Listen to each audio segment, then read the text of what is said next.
Today I'm going to give you a new game-changing workflow for image editing where you can control the pose of your image, keep your character consistent by using face swapping, and upscale it using the NVIDIA PiD upscale.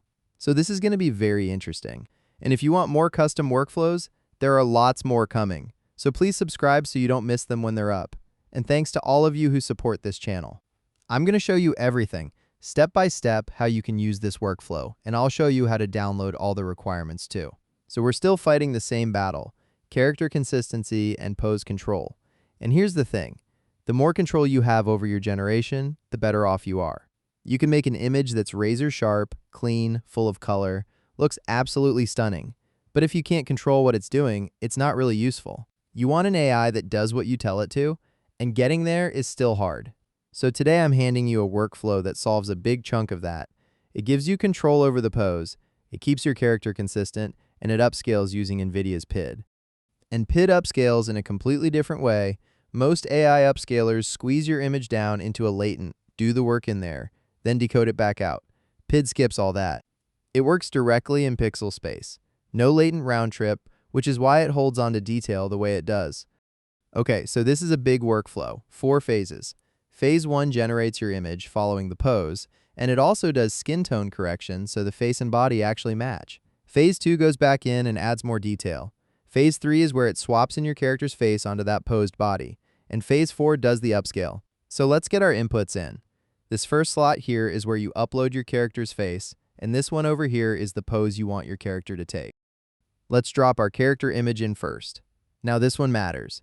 The face image needs to be clean, because this is what the workflow reads your identity from. The cleaner and higher quality it is, the better your result. The pose image you can be more relaxed about, but for the face, give it the best, sharpest picture you've got. And now let's load up the second image, the pose our character is going to copy. And here's the prompt. The key part is right here. Draw the character from image 2. That's the instruction doing the real work. Just tell it what you want. You can call out the background, you can even describe the outfit. Keep it short and direct.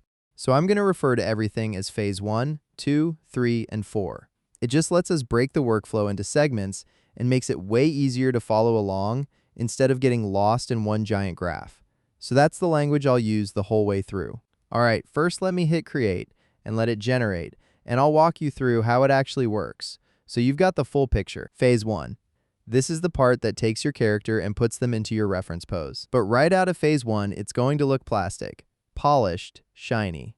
For this phase, we're running Qwen Image Edit 2511 FP8 with the Lightning 4-step LoRa bolted on for speed. Now phase 2. This is Z Image Turbo FP8, and its whole job is to take that picture and add detail, kill that plastic, over-polished look, and make it feel real. There's another K-sampler living in here. And for the seed, always randomize it. That way you get different results you can test and pick from. Phase 3 is Flux.2 Klein 9B, and this is where the actual face swap happens. Here's the why. Qwen did get your character into the reference pose back in phase 1, but it couldn't fully hold the likeness. The face drifts a bit, gets altered. And phase 2 doesn't fix that. Phase 2 makes it look more natural, sure, but it does nothing for character consistency because it has no idea what your original reference even looks like. It only sees phase 1's output. It treats that as if it's your original image. It doesn't know anything happened before it. So when it adds detail, it can actually push the face further from your character. So now phase 3 looks at the phase 2 result and goes, the body's great, but the face is drifted. So it goes back to your original character. It does not just take phase 2's face. It grabs your real character's face and places it onto the body, phase 2 built. And it's not a dumb cut and paste. It reads the size, the position, drops it in, and blends it so it actually looks natural. And phase 4 is the upscale, using NVIDIA's PiD. PiD works differently from a normal upscaler. Instead of decoding back through a VAE, the model outputs the image directly in pixel space, which is why it holds detail the way it does. The image we feed it gets encoded with the Flux VAE to guide the upscale. So this stage is built around the Flux side of the pipeline. That's why we run it off the Flux in Z image output, not straight off Qwen. And there it is. The character's consistent, the pose we wanted is transferred over, and the image is upscaled, sharp, detailed, the whole thing. So just before phase 4, this was sitting at 1024 by 704. After the upscale, we're at 2048 by 1408, clean 2K. Now if you want to push it to 4K, You can. Two changes. First, right here, swap the model from PiD Flux.2 512 to 2048 over to PiD Flux.2 1024 to 4096. And at the same time, in this node here, PID, normalize input to 512. Bump the width and height up to 1024 so it matches the new model. Do both, and you're generating at 4K. If you're on 8 gigs of VRAM, 4K is going to run you out of memory, so just know that going in. Honestly though, 2K already looks great, so you're not missing much by staying here. Now, let's try it with a cartoon character. I've dropped in our cartoon girl up here, and down below is the pose we want her in. We'll tweak the prompt too, something like, draw the character from image 2, the cartoon girl standing in a children's park. Good to go. Let's hit run. And you'll notice I've added a preview image at each phase. That's on purpose. It lets me see the result as it goes and cancel early if something's off, so I'm not sitting through the entire process just to end up with something I don't want. So say phase 1 comes out and the pose is a mess. Cancel it right there before it passes to phase 2, hit run again, and you've just saved yourself a ton of time. Okay, look at that, came out great. And you can see in phase 3, the face gets brought back to match the original, and then the final phase upscales it. The upscaler we are using, it can shift the face a little, so if keeping your character consistent matters most, just take the phase 3 output. It's already clean and sharp on its own. I've seen a lot of people hyping this NVIDIA upscaler, showing these huge before and afters. And on cartoon characters, animals, backgrounds. Yeah, it gets sharp and detailed, it delivers, but on human faces you can get artifacts and you won't see the dramatic transformation they're claiming. I still recommend it, just use it right. Feed it a high-quality reference. If you throw a blurry low-res image at it, it'll add artifacts and a bunch of noise. Give it a clean, high-quality image, and it does its job well. Now let's add some accessories to the girl. Let's say draw the character from image 2. The cartoon girl is carrying a fashionable handbag in a clothing store. And there's phase 1, generated and holding the reference pose. Let's let the rest run. Okay, look at that output, works beautifully. It added an accessory that wasn't anywhere in the original image, so it's responding to the text prompt too. You can describe what you want, and it'll add things that aren't already there, and the character stays consistent, clean, and high quality. Alright now, let's go non-human. I'll drop in a cat as the reference, and for the prompt, the cat is standing and doing a human pose. For the pose reference, I'm deliberately using a human figure. I want to see if it can put the cat into a weird human-style pose. Hit enter. Let's find out. And done. Came out clean. The cat's totally consistent, so you can have a ton of fun with this. And here's where it gets good.